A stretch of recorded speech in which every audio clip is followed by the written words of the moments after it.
Dear students, this is for class 9 and the subject is geography and the chapter is India, site and location. The important things we have already studied in previous class, and now this is the last class for this chapter, and we can say this is the last lecture for the chapter India, site and location. We have studied about the area of our country, the situation or location of India on map. Now, some important things about India we are going to discuss. First of all, India is the 7th largest country on the basis of area. 7th largest country. I have given the names of all countries. Russia, number 1, Canada, the US, China, Brazil, Austria and 7, India. But the second largest country on the basis of population. India is the 7th largest country for area. And if we see in context of population, India is the second largest country after China.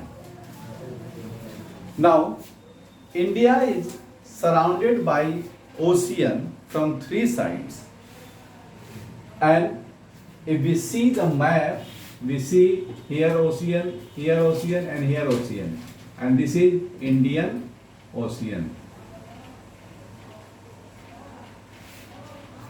So, the only country having the name of ocean after this country, India.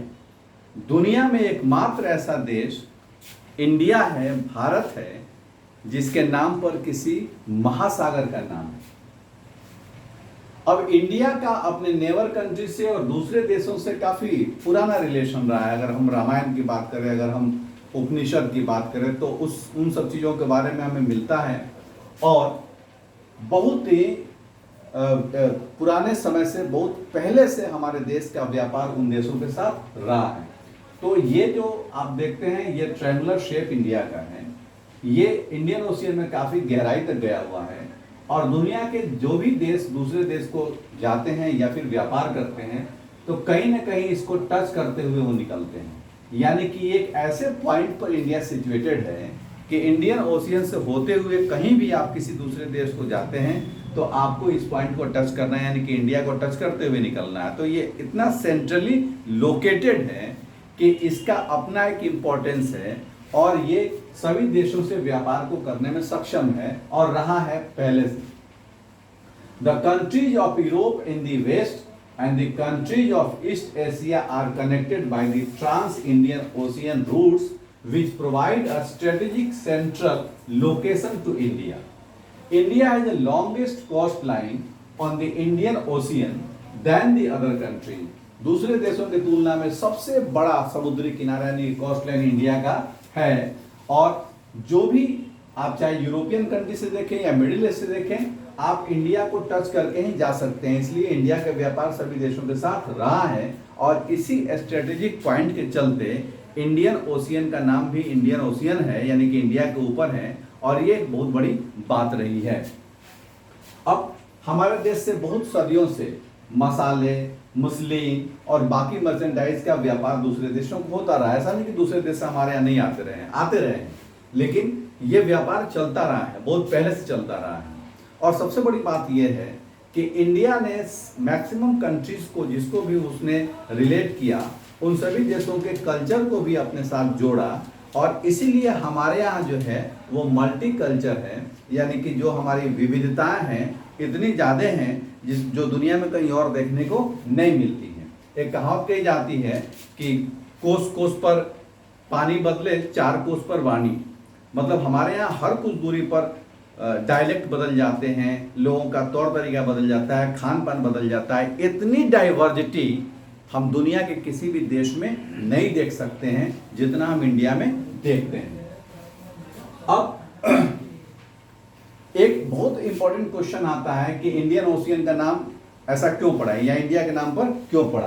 तो इसका सबसे important point वही है कि ये ऐसी जगह पर सिचुएटेड है कि इसके लिए ये पूरे दुनिया को या यूरोप को और अरेबियन कंट्रीज को ये कनेक्ट करता है, और इंडिया ऐसे सिचुएशन ऐसे जगह पर है जो कि इन सब को यहाँ से गुजरना ही होता है, जाना ही होता है।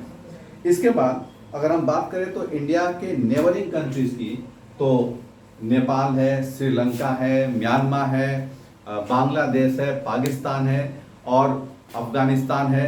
इस तरह से बहुत सारे नेबरिंग कंट्रीज इंडिया के हैं और सबके साथ इंडिया का रिलेशन काफ़ी अच्छा है, और एक बड़े भाई के रूप में वो सबको ट्रीट भी करता है, जहाँ जिसकी ज़रूरत पड़ती है उसकी हेल्प भी करता है। और इस तरह से अपने नेबरिंग कंट्रीज के साथ उसने एक अच्छा रिलेशन डेवलप किया। साथ ही एक और ऑर्गेनाइजेशन है जिसका नाम है सार्क, उसके द्वारा भी इंडिया इन देशों को काफ़ी हेल्प करता है। तो इस तरह से इंडिया का लोकेशन और इंडिया का जो सिचुएशन है वो एक टॉप कंडीशन में है, टॉप प्रायोरिटी में है, और इसको आप समझेंगे और समझने के बाद इसके जो क्वेश्चंस होंगे उसको आप देखेंगे और संभव हो सके तो आप उसको लिख लेंगे।